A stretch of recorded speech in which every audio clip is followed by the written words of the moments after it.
Hello and welcome to another edition of Kaleidoscope on Channels Television. I'm Anne Nwawadu. On the program today, we're set with the CEO of Sterling One Foundation, Pedro Ibekwe, to discuss the organization's various initiatives.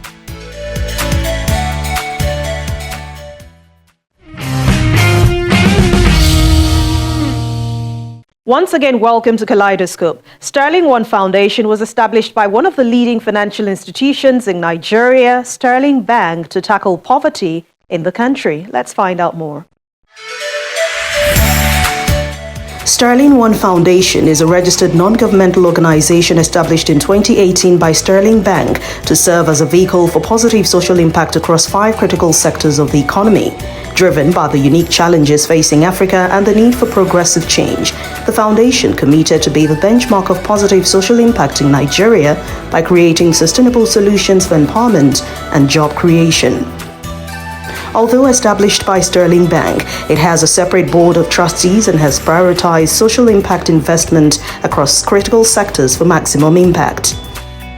With 5 years of consistent programming, Sterling One Foundation has been able to touch the lives of over 300,000 people directly and more than 1.5 million people indirectly, and has reached over 60 countries across 3 continents. In partnership with the Nigerian network of NGOs and Sterling Bank, it established Africa's first free banking solution for non-profits to support the development ecosystem and the achievement of the Sustainable Development Goals. It also launched the Africa Social Impact Summit and the United Nations Global Compact Network Nigeria to drive impact investments into critical sectors and accelerate the SDGs, which had 66 countries represented at the last convening. Let's now hear from the CEO of Sterling One Foundation, Pedro Ibekwe. Let's begin with the inspiration and how the journey of Sterling One Foundation started. Thank you very much, Anne.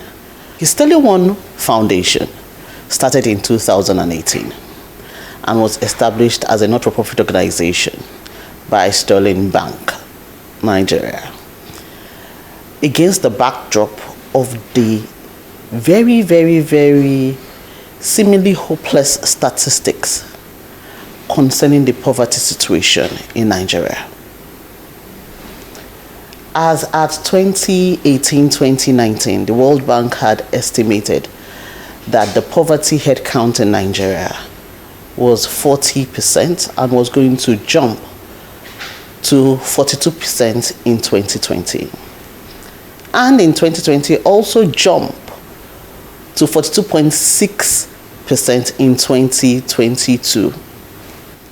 Today, based on the multidimensional poverty index that the Nigerian Bureau of Statistics released just late last year, we understand that it's 63% of Nigerians that are living in poverty. The statistics are worsening, and it is clear that no one organization can solve this problem. It is against this backdrop that Sterling One Foundation was established as a vehicle for positive social impact to reduce poverty in our country, and we have our scope that spans across the continent of Africa. Also, most of our solutions we believe can be replicated in other parts of the continent because we seem to have similar issues, similar problems, similar challenges. At the Sterling One Foundation, we see ourselves as conveners and catalysts, meaning that there are some of our solutions that are clear that we do not intend to solve the problem ourselves, but to be catalytic for other organizations to take the responsibility to solve these problems. And our thematic focus areas are health, education, food security, climate action, and we mainstream gender equality. We believe these are critical sectors for any economy and are very important for the sustainable development of the socioeconomy of any society, especially our own here in Nigeria. As a woman, I mean, things or projects that are are related to women would of course be close to my heart, and I'm sure for you it will be the same. So what projects have you carried out, or maybe plans for projects that will include women, and especially girl child, anything that has to do with encouraging inclusion on the part of women? Thank you very much, Anne. In Kano, most of the beneficiaries were women. And in that society, women are not necessarily as enterprising as you find them in this part of the country. So we were intentional because we knew some of them also may not have access to digital platforms and digital devices. And in some cases, some of them did not even understand the English language. So we had to break it down and take that information and that knowledge to them where they were. And that was an intentional initiative that we had done. There's also something we did with secondary school students, girls. We did that in partnership with the Girls and Women Technology organization, where we built their capacity on STEM and clean energy, solar energy. And it was interesting to see these girls start using those tools to start building stuff when they had to do their practical workshop, because we thought some of these initiatives are very good for even determining the future career of these girls. We have also prioritized advocacy against gender-based violence at the Sterling One Foundation. Interestingly, we just recently were invited to be part of the high-level steering committee of the private sector-led gender-based violence fund, led by the United Nations Women, implemented by WISCA, and funded by the EU. We have also chosen to leverage entertainment. And here's why. GBV is a subject that is in every home. If 1 in 3 women are affected by GBV, then there's an affected woman, there's an abused woman in every home. But society stigmatizes it. And there's no need for stigmatization. We have leveraged an entertainment asset called chatroom, because we want everyone to get into that chat room. Let's start talking about these issues with a view to preferring solutions. Where there are ladies that have been there and done that, let them break their silence. Get help. Because the negative impact of not breaking your silence is far-reaching. There is no way a wounded person can raise a whole human. And you find so many children today being victims. And we're using chat rooms. We've engaged secondary school students in partnership with the Private Sector Health Alliance of Nigeria. We've also engaged Ovia Brume Foundation. We've had partnerships with the WIMBIs to do the screenings for their women with ANWBN, for the women, for them to get first and foremost awareness. Because I said the first time the movie was screened at the Beach Deputy High Commissioner's residence, an adult lady stood up and said she didn't know that what happened to her as a child was abuse.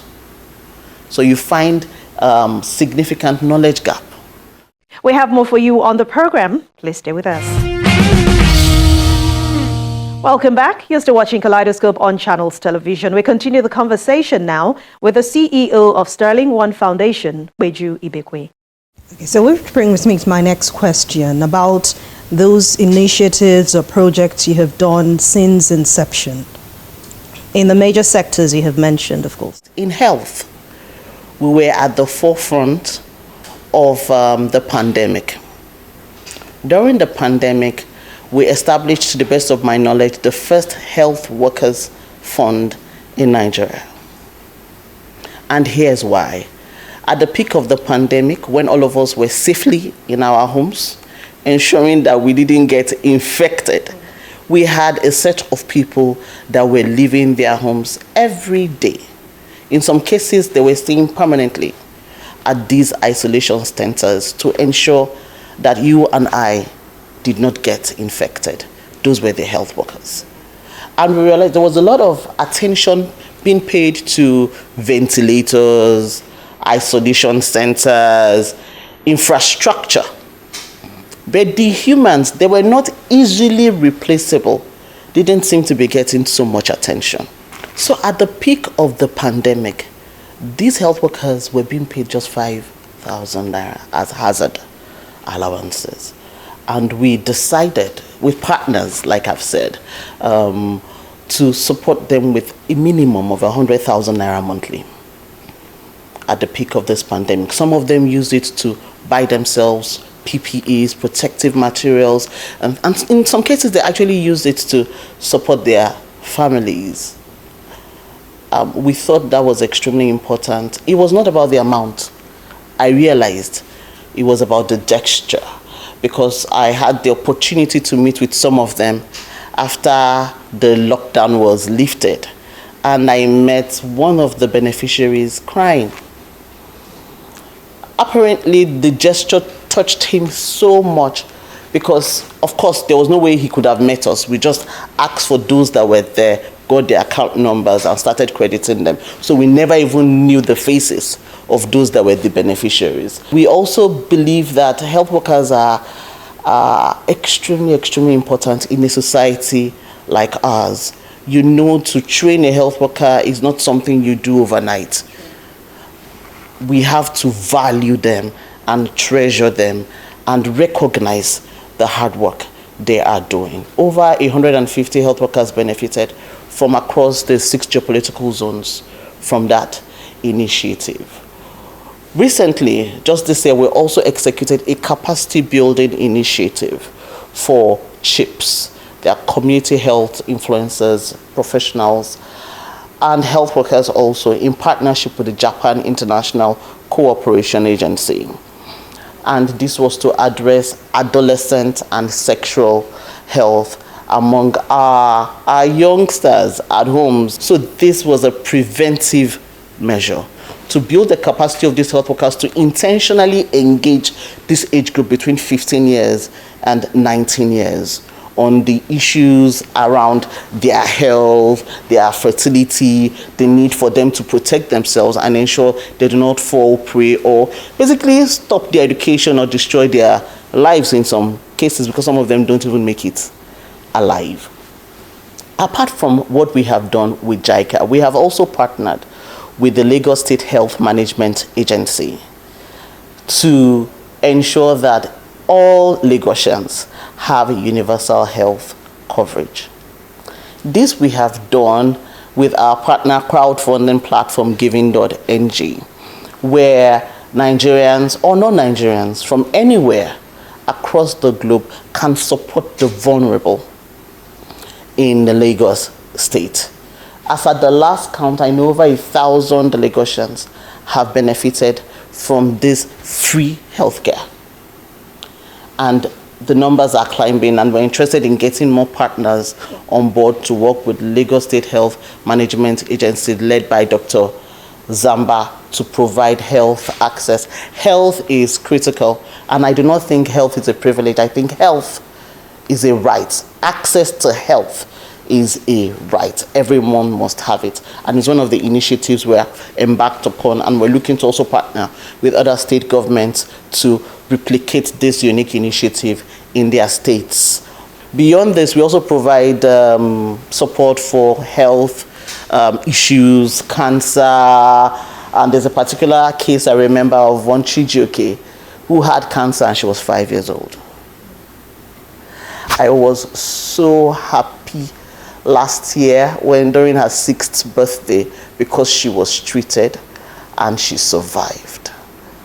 For me, that was a major, major success story. Just those little things that make you emotional, because I also have a 5-year-old, and I wonder at such an age, the pain and that process, the most important thing is that her mother did not have to mourn over her. One of the cases we have supported. We work with various NGOs also.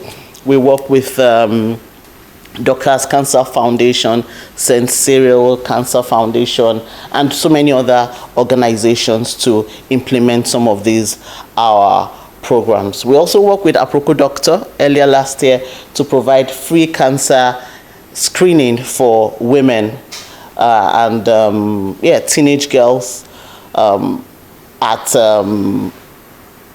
Lagos State here.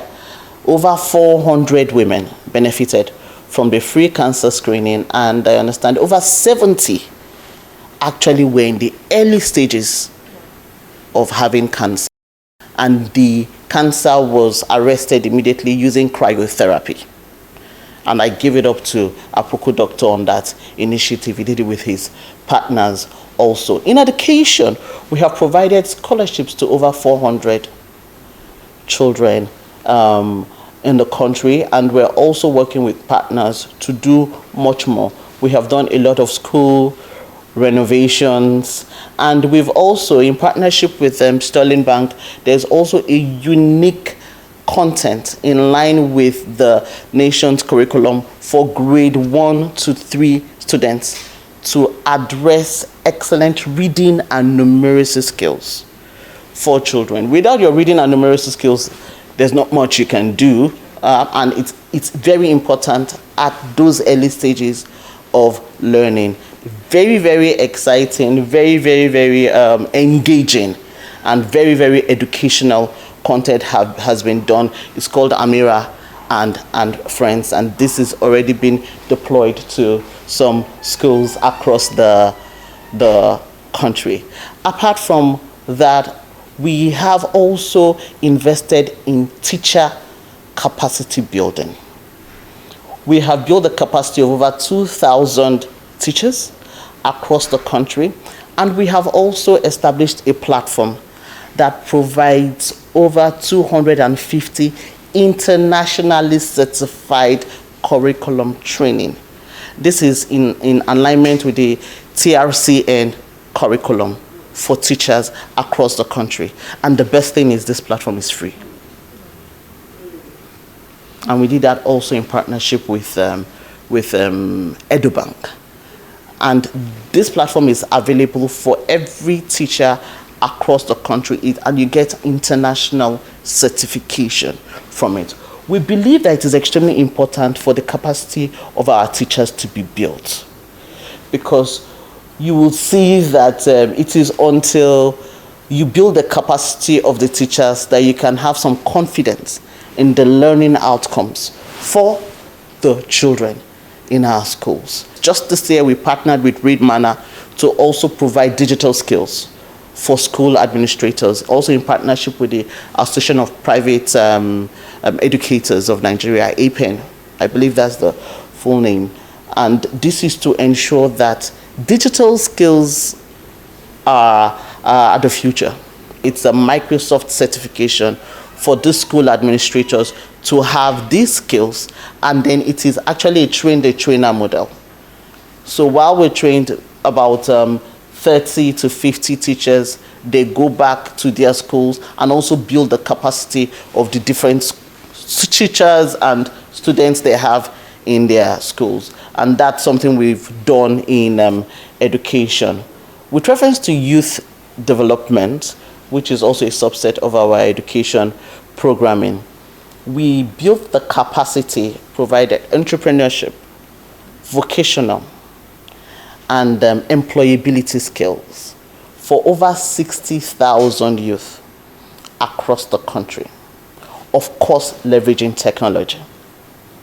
This was done in partnership with the Whitefield Foundation, that was our implementing partner, and the Coca-Cola Foundation, that was one of the major funding partners for that project, and quite a number of other partners also on that project.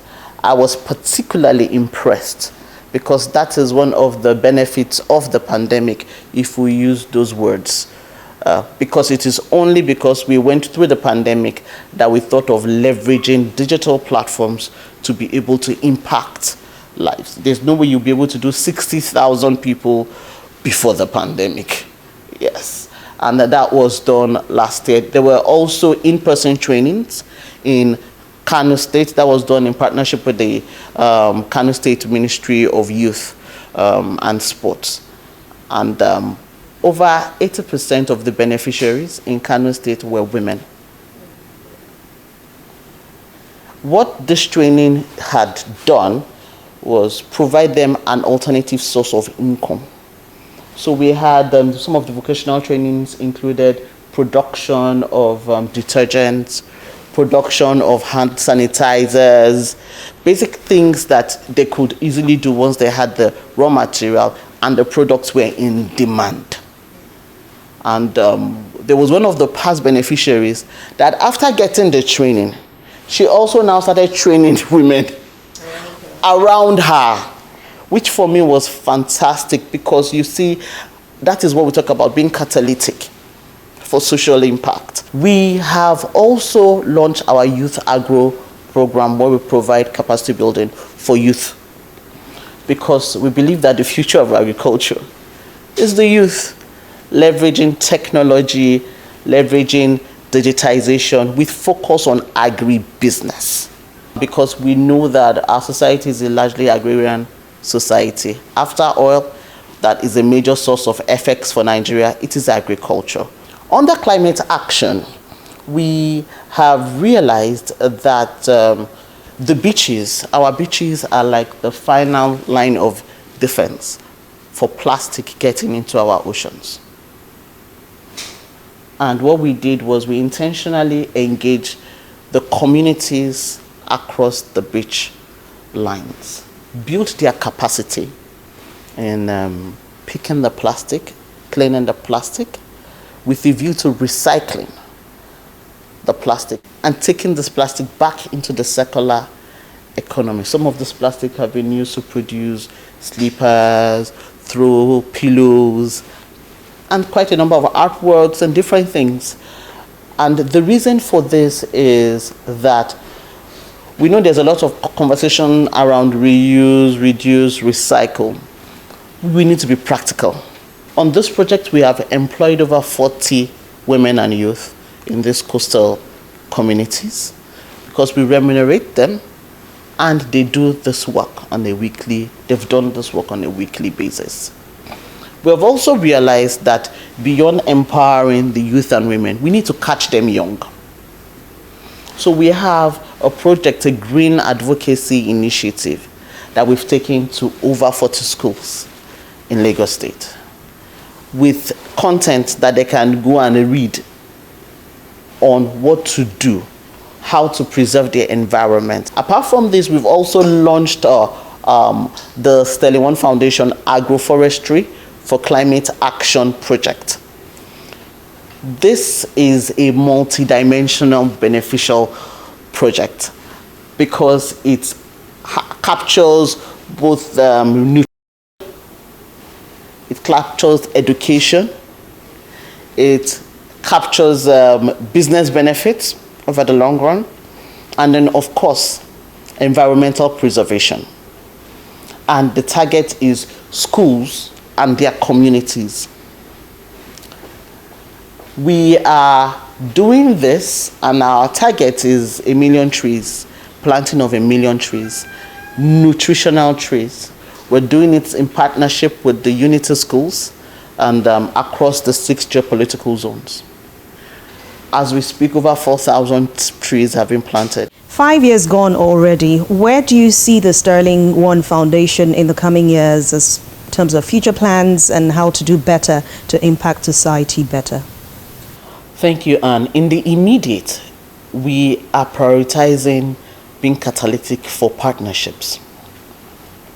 And that is why we have this convening called the Africa Social Impact Summit. It's happening this year at the Eco Convention Center from August 10 to 11.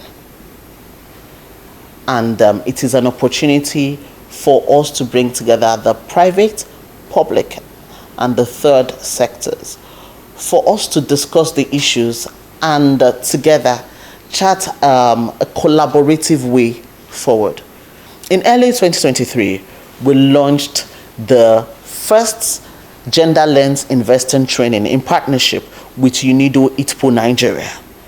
The first physical training, we had our facilitator come all the way from Vienna, and we have certified over 50 practitioners in the financial services space for them to invest more in women-owned and women-led businesses. We're also going to continue on our food security program, which is about strengthening food systems and ensuring sustainability, ensuring that the seedlings are very, very scalable and exportable. So far, we have empowered over 3,000 smallholder farmers. We're also going to be working with Microsoft and our partners to build the digital skills of 1 million Nigerian youth. It's not just about this year, it's a multi-year project, and we have already commenced plans to execute that with our partners. The Sustainable Development Goals cannot be achieved by any one human or one organization. We'll be glad to get more partners, corporate partners, SMEs, to join us on this journey. And thank you for also joining us. Anne. And that's the program for today. Thank you so much for watching. Don't forget, keep up with past editions on youtube.com/channelsweb. I'll see you again soon. I'm Anne Mwawadu. Thanks for watching.